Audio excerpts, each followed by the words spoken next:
Welcome back muli mga kaibigan sa bagong muling mga balita na ating mapapakinggan at mapapanood dito sa channel ng Bayan, ang Bayang Pinas. Dito, ating matutunghayan ang mga bagay na nangyayari sa ating bansa, partikular na umano sa loob na mismo ng gobyerno at lalong-lalo na dito sa kasalukuyang administrasyon. Ngunit bago ang lahat, kung bago ka pa lamang sa ating channel ay siguraduhin mong ikaw ay mag-subscribe, pindutin ang notification bell at syempre piliin na rin ang all upang lagi kang maging updated sa mga balitang bago, totoo at walang bias. Syempre mga kaibigan at kung mga ating mga solid viewers naman dyan ay maraming salamat naman po sa inyong walang sawang pagsuporta. At huwag din pong kalimutang magpakita ng suporta sa ating channel sa pamamagitan ng pag-like at pag-share sa ating mga videos. At syempre mga kaibigan, kung meron ka naman pong hinaing at opinyon, ang ating comment section ay bukas para sa inyong mga opinyon at mga hinaing at kung ano po ang nais nyong sabihin sa ating mga gobyerno upang mabasa na ito. Heto na nga mga kaibigan, atin nang panoorin at pakinggan ang balitang ito.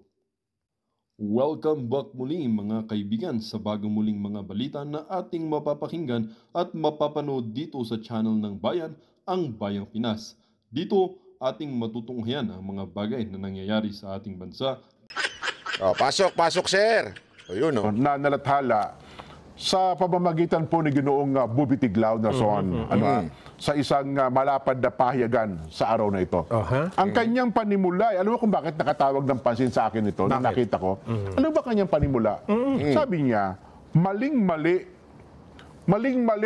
ang Social Weather Station o SWS report na inilabas po ng Philippine News Agency kung saan. Sino naglabas? Philippine News Agency. Saan po yun? Under po yun ng Office of the President. Ganun lang kasimple po yun. Tapos ano pa sinabi dito? Maling-mali. Sablay na sablay, ika nga. As in, sablay ho. Nakasaad na 41% ng mga Pilipino ang sumusuporta sa impeachment complaint laban kay Vice Presidente Sara Duterte. Sinadya at malisyoso itong ginawa. Fake news, kumbaga. Nako, malisyoso. Ibig sabihin, may dahilan talaga kung bakit inilabas ito. Pag sinabi mo malicious, ibig sabihin, meron po itong gustong ipalabas o ipaalam sa tao na medyo mali pero ginawang malicious, kaya nga fake news na fake news ito. Ito dapat ang pinatatawag sa kamera. Diba? Kung sino man yung gumawa ng survey na to. Kaya lang, dahil tuta ni speaker yung mga nasa kamera, imposible yung ipatawag ito. Kapag para sa kanya, ito, hindi totoo. mukhang maling-mali talaga. Anong batayan niya? Sige nga, anong batayan, sir? Meron po siyang binanggit dito, ang tunay na balita ay niya, Nelson, gamit po ang detalye at datos po ng SWS, mamaya ipakikita din natin, ay hindi nga alam ng 55% ng mga SWS respondents ang tungkol sa impeachment complaint. Ayun! Kita nyo na, sinabi ko na ito kagahapon di ba? Sabi ko kagahapon, malamang sa malamang, tricky yung question. Patungkulo dito sa impeachment ni VP Sara Duterte. Ako nga, sabi ko nga, baka ang tanong ay, payag ka ba na dumaan sa due process si VP Sara Duterte sa pamamagitan ng impeachment? Baka ganun di ba? O baka sabihin baka ang tanong okay ka ba na magkaroon ng due process si VP Sara Duterte? O siyempre, check nila yun. Sabi nila, siyempre dapat lang may due process. Ano po ba yung due process na sinasabi? May malamang yung impeachment. Diba? Kaya lang hindi ho totoo na may due process na naganap diba? Yan, tuloy. Yan. Kakaunti lang ang nalalaman tungkol dito. Nako? Kasi nalathala, Jen. Kasi tinignan ko yung mismong survey. Lumilitaw na 47% lamang ang nakakaalam ng impeachment. Okay. At yung 53% na majority ay nalaman lang na meron palang ganito noong tinatanong na sila sa survey. Ayun! Ayun. Majority ng mga Pinoy ay walang kaalam-alam dito. Walang alam. Ibig sabihin, hindi alam yung impeachment na yan.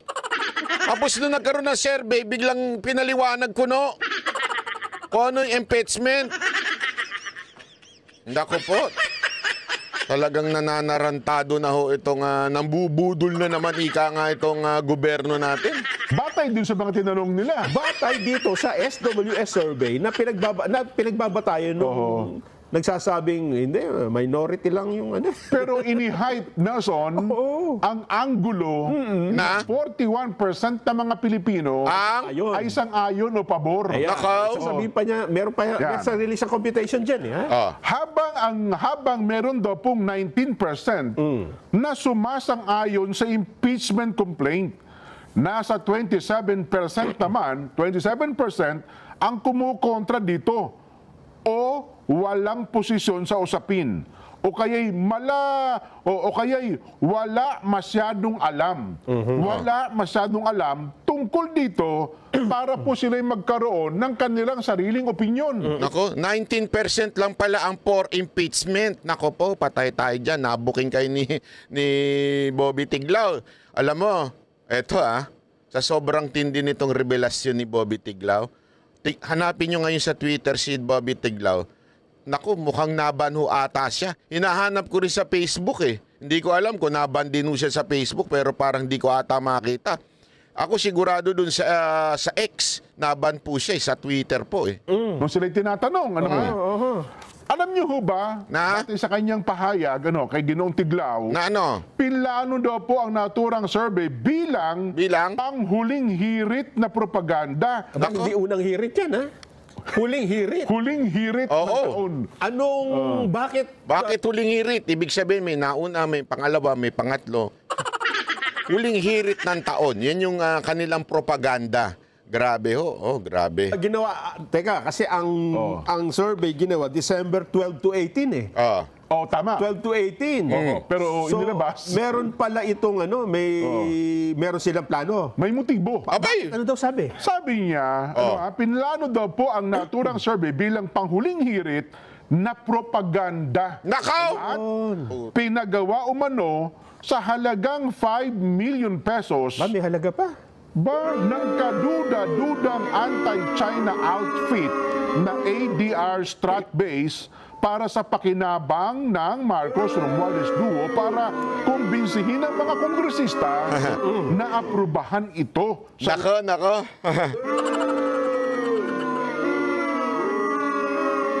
Meron akong alam pero hindi ko na lang sasabihin. Kasi, nako, ayoko. Baka i-deny lang nila ito. Baka i-deny lang nila eh. Pero according kay Bobby Tiglao, 5 million daw ang binayad sa survey na ito. Nako. Basta ako, ito, meron akong, hindi ko na lang papangalanan. Okay? Hindi ko na lang papangalanan. Okay? Basta ganito. Noong dating tumatakbo si Mocha, meron, nako, ayoko na magsalita. Mabubuking na naman tayo nito. Yari tan, daldal mo manatbay. Meron kaming nilapitan na politiko at humingi kami ng tulong. Hindi tulong financially, tulong, advice.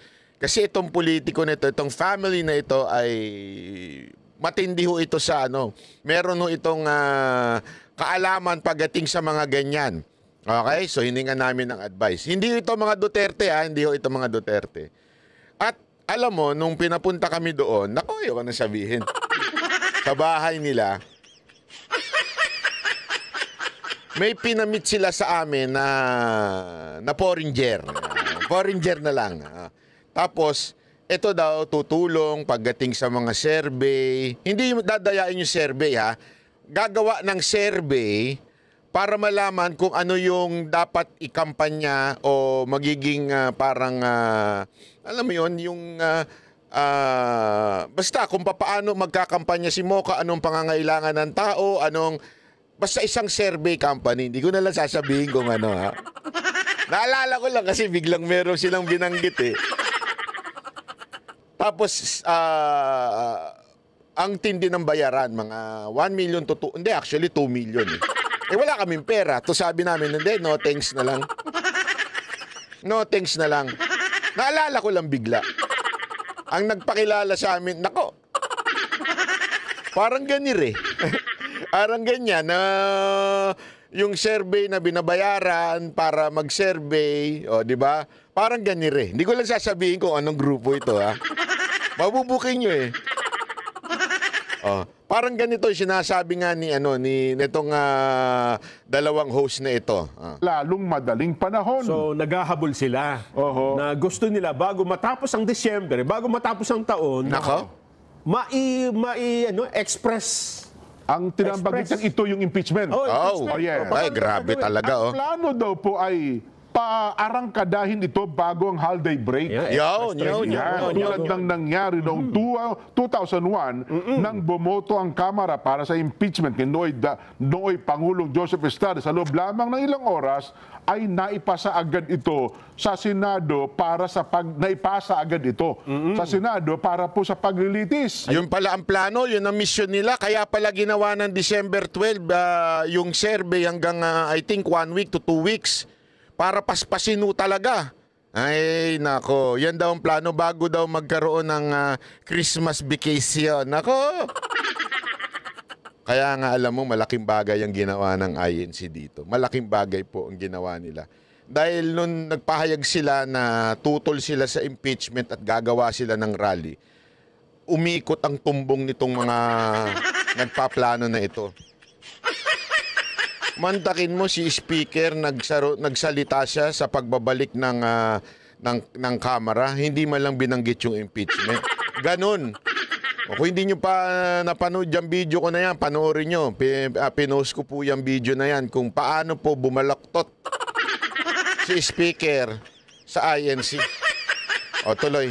Yun. Nako, magsisilbi dapat ang survey. Survey. Nako.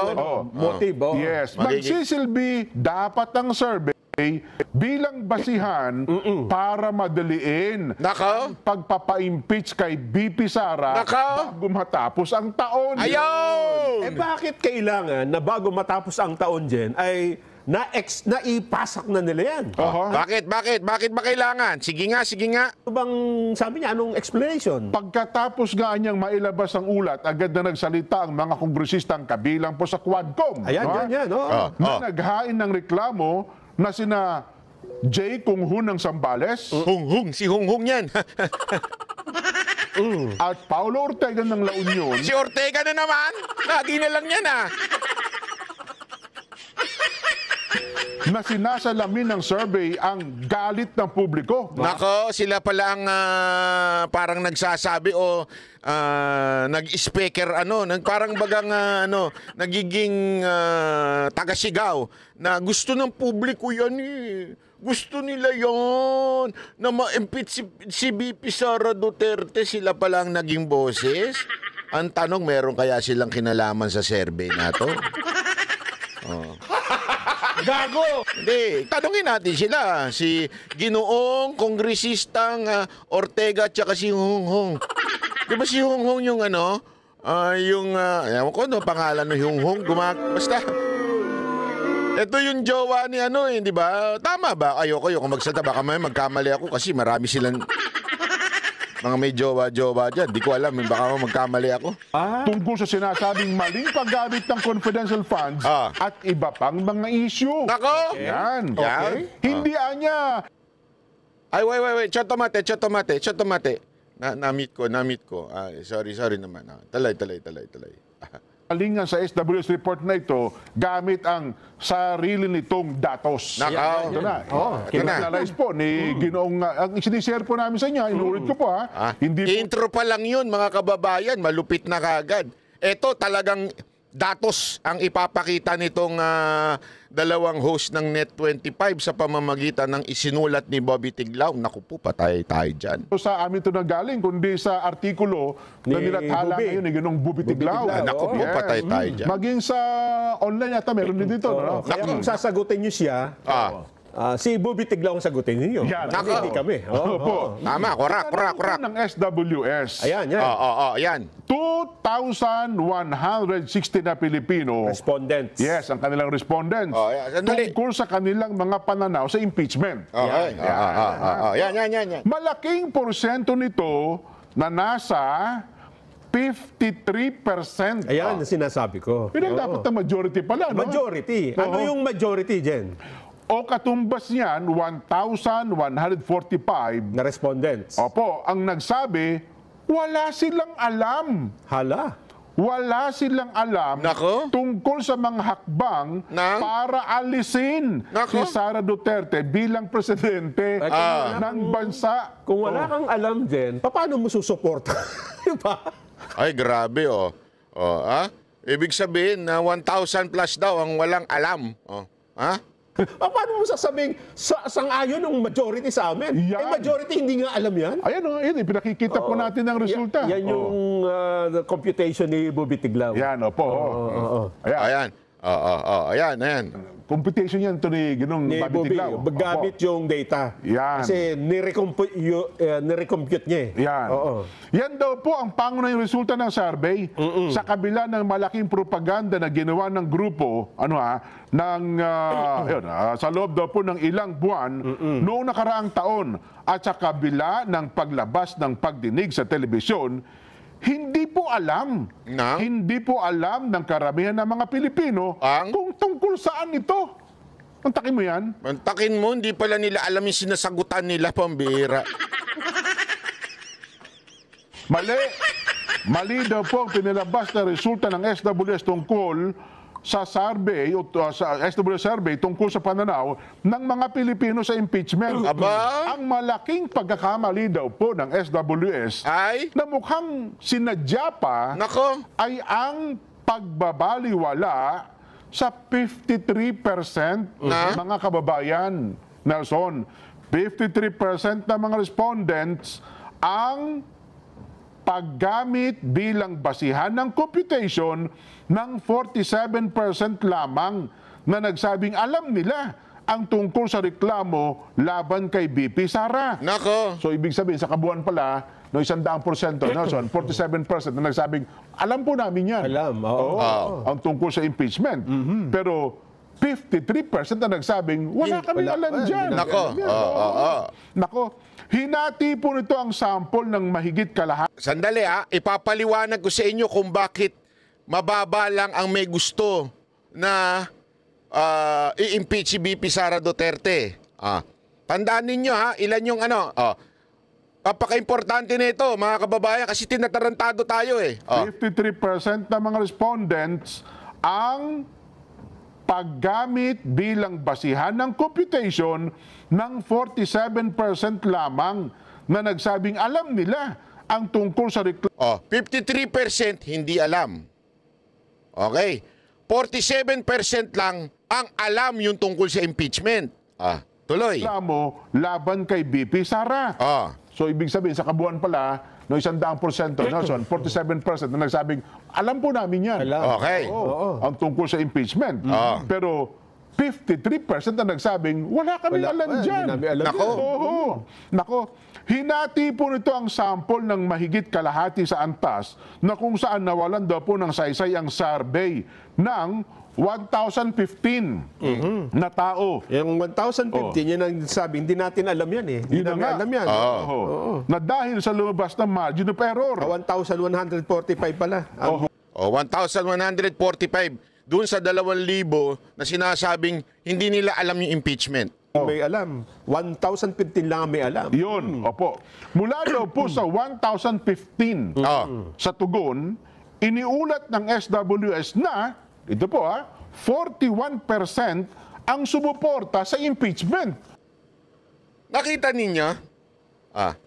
Ipapaliwanag ko 1,045 hindi alam yung impeachment, which is 53%. 47%, which is 1,015 na katao, ang may alam. Alam. Hindi sinabing agree. Alam lang. Mula dun sa 1,015 o mula doon sa 43%, doon nakuha nila yung nagsabing 40% o 41% na gusto nila yung survey. Ay, gusto nila impeachment. Nakikita ninyo? So sa madaling salita, quarter lang yun. Almost a quarter. Kasi nga, hinati na ho eh. Nahati na. Etong 53%, hindi naman nila alam. So doon sa 47%, doon kinuha yung sagot na 41% ang may gusto sa impeachment. Nagigets ninyo? So ibig sabihin, una pa lang nahati na. So doon sa 43% na sinasabi, doon lang kumuha ng sagot na 41% ang nagsasabing gusto nila impeachment. O, bantakin nyo. Ilan percentage lang yun doon sa entire survey? Quarter lang siguro yun. Kasi kalahati lang nitong kalahati eh. O, mas less pa nga eh. Diba? Ganon tinarantado yung o minanipula yung resulta ng mga nagkakarga ng balitang ito. Lalong-lalo na yung mga congressman nating pulpul. No, ha? Habang 35% ang hindi po sumang-ayon, 19% ang walang desisyon, at 5% ang wala umanong sapat na kaalaman para tumugon. Pero kung gamitin natin... Again, don't know enough. Ang pumayag lang doon sa 47%. Mantakin mo, ganito na lang para mas madali nating maintindihan. Okay? Gawin na nating kalahati. Partida, kalahati. Pero ang totoo, 47%. Doon sa kalahating nakakaalam tungkol sa impeachment ni VP Sara Duterte, ito ang resulta. 41% lang ang umagri. The rest, walang alam, ayaw, at undecided. So ilan lang ang nalaga nag-agree? 41%. Less than the 50% of the 50% na tinanong. Nagigets ninyo? So 100%, kinalhati na natin ha, kinalhati na ho natin. Kahit ang sinabi lang doon ay 47% ang nakakaalam. Kinalhati na natin. Doon sa nakakaalam na kalhati, 41% lang ang nagsabing gusto namin ma-impeach. So, technically, wala pa sa kalahati, noong kalahati, ang gusto na impeachment. Nakita ninyo? Pero ang pinalalabas ng ilang mga report, lalo na yung mga bayarang puta na media, Gago! oo, mga puta-puta talaga yung mga media na yan kasi mga bayaran yan, mga prostitute. Gago! Kalahati daw ang may gusto na impeachment. O di kaya majority daw. Ano sabi nung congressman? Oo, majority yan kaya walang kwenta yung INC rally. Ano pa sinabi? Sinabi pa nung isang dating senador. Di ko na lang papangalanan. Pangalanan na lang natin, itago na lang natin sa pangalang Senador Saba.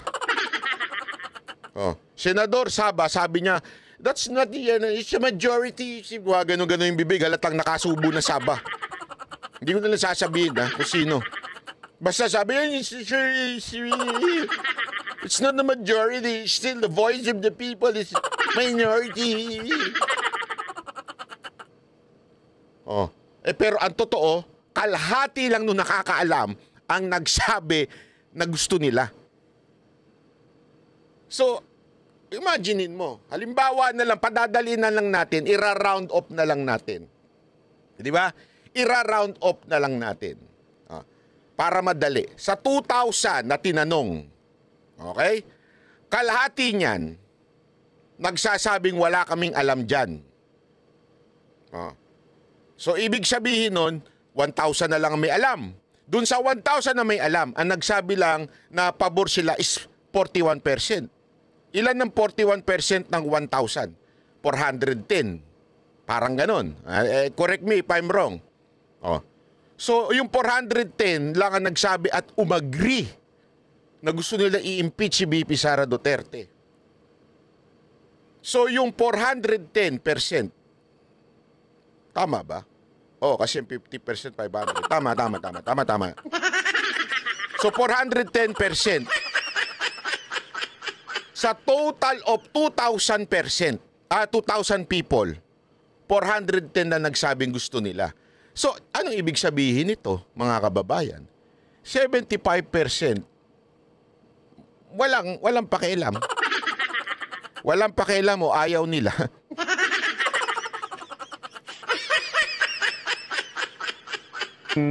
Tama ang 2,160 respondents, yung kabuuan ito. Ano ha? Yung kabuuan ng respondents ng SWS bilang sample, lalabas po mga kababayan, ayon sa pahayag ni Ginoong Tiglao, 19% lang. Lumalabas daw po, 19% lang ang nagnanais na ma-impeach si VP Sara. Naku, 19% lang pala.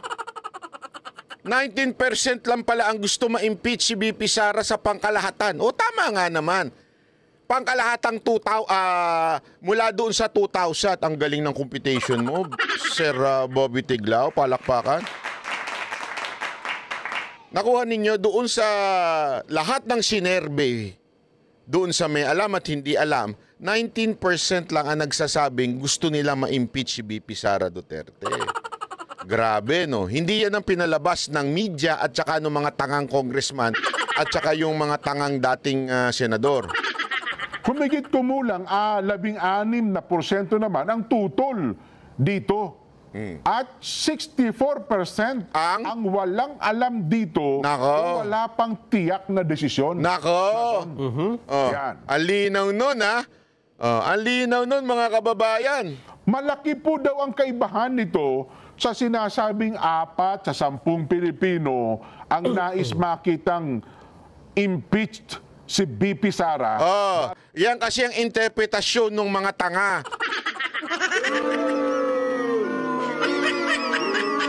Ah, 40%, 41%, meaning 4 sa 10 nagsasabing gusto impeach si VP Sara Duterte. Tanga. Gago! Bumalik muna kayo sa siguro grade 5 o grade 6 para maintindihan ninyo ang survey method. Kung buhay po ang nanay ko, sigurado na pagalitan kayo. Hindi, alam mo yung nanay ko kasi napakagaling na mathematician yan sa JRU. O, naging dean pa yan dyan sa JRU. Ganyang kagaling na mathematician niya, PhD yan. Lahat na lang ng HD meron yan. Napagalitan kayo. Kasi tama nga naman, sa 2,000 na o dun sa totality ng tinanong, 19% lang ang nagsabing gusto namin i-impeach si VP Sara Duterte. O, alin dun ang 4 sa 10? O, di ba? O. Naintindihan nyo mga kababayan. Kung hindi nyo naintindihan, panoorin nyo ng paulit-ulit to. O kung naintindihan nyo naman, ishare ninyo na. Kasi marami talaga ang nape-fake news na mga tangang media. Mga pokpok na media, mga prostitute na media, at ng mga bayarang congressman at mga bayarang politiko. Naku po, tuloy. Bagay na iniulat halos lahat ng media. Yun nga. Naku po, halos lahat daw ng media nag-ulat. So karamihan pala pokpok na media. Sakit sa nasa banks. Balita talaga yan, ano ha? O nung mga... Naglulundag nga sila dyan. Ayun na nga, Kasi inislant yung report. Grabe, ang talino itong dalawan to. Palakpakan natin itong dalawan to. Hanga ako sa dalawan to. Kailan kaya ako mag-guest dyan?